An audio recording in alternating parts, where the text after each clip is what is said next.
Good evening, or good morning, whatever the case may be for you. Welcome to Mask of Angels. This is Season 1, Episode 1, titled, And So It Begins, and So It Shall Be. Tonight we are going to discuss a subject called Project 2025, what it is and what it is not. It is not a right-wing conspiracy. Project 2025 is about two things: global depopulation and transhumanism. Global depopulation is self-explanatory, even though in further episodes we'll discuss that. But some of you have never heard of transhumanism. And that is basically the combining of humans and technology. Something that the Lord does not want us to do. When that finally does happen and most humans decide to go down that path, that's going to be it. The Lord is going to come back and destroy everything. But tonight we're going to talk about transhumanism and what it's all about. Let's get it.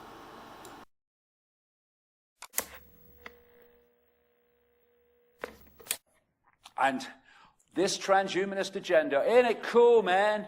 It's being pushed by the mainstream media all over the world as a good thing. And this is the process that they've pulled people in on. They want to get in the body and connect the brain to AI. So you start with holdables, technology you can hold, smartphones, tablets. You get people addicted to them, brackets, achieved. A third of American babies now play with smartphones before they can walk and talk. The record numbers in hospital after walking into traffic. It's an addiction, digital heroin. Digital heroin, how screens turn kids into psychotic junkies. Half of families text each other in the same house. Experts say tech craze could have catastrophic effect on family life. What I've been saying through today, one of the major agendas is to destroy the family unit, to drive families apart, like men from women and all these other divisions. Why is it that technology like Siri, Office assistants and from Apple and these others, was seed funded by DARPA and seed funded by the CIA? 14 cutting-edge firms funded by the CIA. This coming through Silicon Valley, not from it. And then you go to stage 2. You've got them addicted to this. Now, wearables. You want to get in the body, but get on it first. So you have your Bluetooth and your Google Glass and your smartwatch. And your stitching circuitry into your shirt to get a better signal. Oh, God, beam me up, Scotty. It's mad down here, mate. One step from the microchip, the electronic tattoo. And then stage 3. And we're heading there now. We're going into it now. Implantables. Get inside the body. When I was in Sweden, people were getting microchipped in Sweden. They're having parties to celebrate. Oh, Bill's getting microchipped. Let's have a party. Yeah, okay. Yeah, it's very sensible. Let's celebrate the fact you're giving your mind away. Yeah, what a great thing to celebrate. US Navy discussed plans to fit humans with microchips and track their every move. I said in a book called And the Truth Shall Set You Free in the 1990s, I wrote it in 1994, that they would sell the microchip to parents by saying you'll never lose your child again if you get them microchipped. And they would say that we'll use the microchip to microchip people with mental health problems and people with Alzheimer's so you'll never lose them again. That's exactly what they're doing in America now, using those same excuses to justify microchipping children and old people. House passes bill allowing government to microchip citizens with mental disabilities. There we go. They are putting chips into drugs so that the doctor knows if you're taking them or not. And this is a process I've been writing about for years, where the plan is that the public is drugged by law. And if you don't take your drugs, they know. And they now have the technology to do that. Test patients' urine to make sure they're taking their medication, says new study. That's another aspect to it. So this is what it really means. The cool, brave world of implantables. This is what it really means, the end of humanity. At the end of this road, I started out with my iPad, then Google Glass and my Apple Watch, and onto the microchip. Then next came, oh, my sat-nav said this way. Ah, that's where it's going. Well done, you. This guy died in 1963. He had it stitched up because he had access to the projected agenda. Aldous Huxley, people will come to love their oppression, to adore the technologies that undo their capacities to think. This is an academic at Reading University in Britain called Kevin Warwick. Every time I see Kevin Warwick, I feel a deep depression. He's selling this transhumanist agenda, and he said, if a machine is passing down signals that keep you completely happy, then why not be part of the matrix? Well, I don't want to be you. That's why. Who am I? Whatever AI tells you you are. This is what they want to do. Turn humans into them. And already the human brain has been rewired. They're turning humans literally into goldfish with the attention span of goldfish. This has been shown in studies. Because what they've found, they thought that when the brain was formed, that was it. It was formed, it don't change. They know different now, big time different. They talk about something called brain plasticity. And that is the brain changes the way it processes information, i.e. perception, on the basis of information received. So you change the information received, you'll change the way the brain operates, plasticity. So this bombardment of electrical digital stimulus that people, especially the young, are getting from this technology they're constantly on is changing, rewiring the brain. There have been many, many mainstream studies that have shown this and how it's destroying, for instance, like I say, attention spans. People can't read a book anymore because they can't concentrate for long enough. They're going to pick the phone up. When you see people, they're on the phone and they put it down and then they have to pick it up again. They can't leave it. Why? Because the brain has become addicted to that electronic stimulus. And it goes into cold turkey when they put it down and have to pick it up again. This is what's happening. The transhuman generation, 1 in 5 teenage boys have best adventures on video games. What I said earlier about the creation of the world army to impose the will of the world government, that's not meant to be a human army eventually. It's meant to be an AI army, a robot army. The robot takeover, DARPA, Google have been involved in this, again, developing these robots to take over the military. So even the military will be controlled by AI. Killer robots will leave humans defenseless, says Professor. That's why it's being done. Again, that's what they're missing. First person killed by a police piece of technology in America.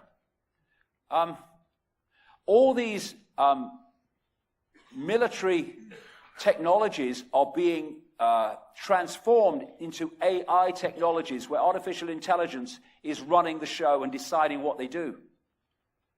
The Pentagon wants drone swarms to support infantry, came out this week. US military to have more robot soldiers than humans by the year 2025.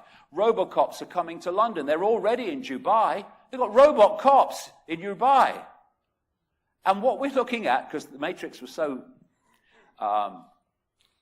predictive, because whoever was behind it knew what was coming, you had the Sentinels, artificial intelligence machines controlling humans, everything. How do we get there? We cull the population. There's so many documents showing that they want to cull the population by enormous amounts. And indeed, Nick Rockefeller told Aaron Russo, as I said earlier, that there was going to be a dramatic reduction in the population. And if you're going to have in America anything like that, there has to be a massive reduction in the population. And one of the reasons that they are quite happy to do this is because of the AI takeover. They don't need humans like they have up to this point. Human jobs are disappearing in a fantastic speed because of AI. Chinese company replaces 90% of workers with robots. Robots could take over millions of jobs in the next 15 years. This is a bricklayer that lays bricks six times quicker than humans. They are doing AI farming, AI shepherds with drones in the sky. And they are bombarding the human immune system with endless sources of undermining its strength and its effectiveness, because this is part of the cull. And this is a massive part of the cull.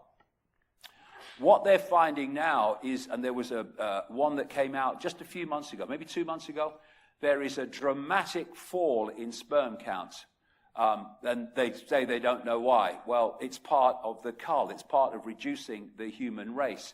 And another thing that's affecting the cull is what's coming out of the sky, not least through aluminium. This is a report in Britain. Aluminium poisoning may trigger Alzheimer's disease, claims professor. Alzheimer's disease has gone through the frickin' roof since chemtrails started. This is another one. Dementia is now the leading cause of death in England and Wales. Well, where the hell has that come from? It's coming from the sky. Bees suffer dementia due to metal pollution. Aluminium contamination may be behind insect decline. It's coming from the sky. Also, all this radiation, GMO, vaccines, absolutely crazily, 74 vaccines in some countries before the age of 17, massively insane. The target of the vaccines is the human immune system.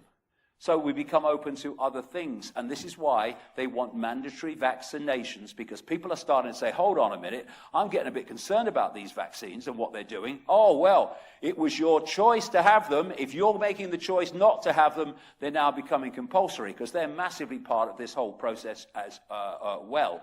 And so we also have drugging the population. These are the most drugged young generations in human history. All part of the plan. I explained this in Everything You Need to Know. And again, Aldous Huxley was right there, in 1961. There will be, in the next generation or so, a pharmacological method of making people love their servitude and producing dictatorship without tears, so to speak, producing a kind of painless concentration camp for entire societies, so that people will, in fact, have their own liberties taken away from them, but rather enjoy it, because they will be distracted from any desire to rebel by propaganda or brainwashing enhanced by pharmacological methods. And this seems to be the final revolution. And that's massively part of what is happening on university and college campuses all over the world, and why the snowflake generation is being produced. And here we have the CIA documented from a paper that's come to light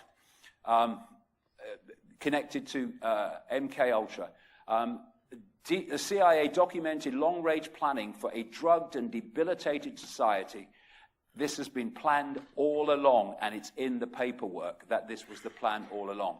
And one other area, before I finish this section, is preemptive programming. You may notice that the world that I've just described is coming out in movie after movie after movie after movie. Why? It's something called preemptive programming. The world they want to take us into is so fantastically different to the world we've been in that there is a strong chance of people going, what's going on? What's happening? So what they've been doing is feeding us through movies and TV series the world they want to introduce. And what they're doing is making the subconscious and the conscious, but the subconscious particularly, familiar with that world through movies and television programs. And so as they bring that world in, as they are now, quicker and quicker, in reality, it's no longer quite as alien, quite as strange, quite as, whoa, what's happening, because of the programming that we've been put through. This is why these Hunger Games, Equilibrium, and all these movies, and of course the mainstream pushing transhumanism. And the idea is you put the preemptive programming into the subconscious mind, and it goes through to the conscious mind as a sort of familiarity with what would be very alien otherwise. That is what's happening. And all the time, the slaves are fighting the slaves for the slave owners as a total diversion of focus, so that this can go on unchallenged while they're fighting over whether Trump should do this or Trump should do that. But is it a lost cause? It frickin' seems so, but no way it is. We are heading for this fascist dictatorship, but we can change direction. Because of the way reality works, we can change direction by changing ourselves. In the kingdom of the blind, the one-eyed man is king. when we become the two-eyed, third-eyed man and woman, consciousness, then the game can change, and it can change very quickly, because we're heading there. We could be here. It's just a choice, and we need to make it now. We can paint a better world, and to understand how, we have to see the connection between perception and frequency, and thus how we change this world from what it is to what it can be, far faster than anyone can imagine who thinks this is a solid world of limitation. I'll be back in half an hour to talk about that. Thank you very much. Thank you.